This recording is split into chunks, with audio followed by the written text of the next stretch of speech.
reach at 9K. Then just past the CCLX toll gates. That's the office. Oh, nindot kayo airplane. Wow!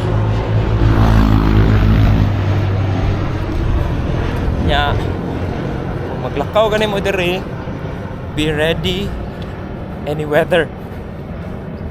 Waterproofing, sunproofing, lightweight na clothes kay init yung guys siya. Wala siya shadow na pwedeng kapasilungan.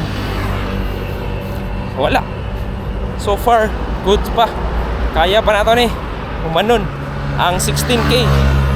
Yan naman, tas 9K. Wait na. Karon kay ting init. Init yung kayong adlaw. Kay makita ni mong panoramic view sa Cebu City. Nindot kayo ang view eh. Di sa dyan kamakayan. Nana guys, layo kilakawan. Nanto na dito. Torang bridge oh. Pero namang motoyok dire. Ana.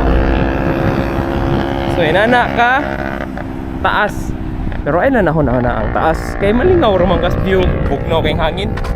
Init siya pero bugnaw ang hangin. So lakaw-lakaw na sa taron. Kay para at least ma-relax ba for the personal record man nga lakaw na tong bridge kay naka-bike naman ta diri. Okay? So rock. Basta mo ari ganin mo. Andam na gin mo sa mentally o physically.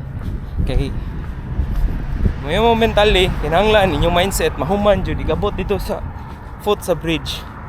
Problema pa gani ko unsay sakyan pauli. Gabot ito. Kaya medyo layo-layo po siya lakawon. Pero kaya. Ya, physically, imong sapatos dapat di ka maluthan, medyas di ka maluthan. Para okay yung gayo. Ma-set yun mo imong record, personal record.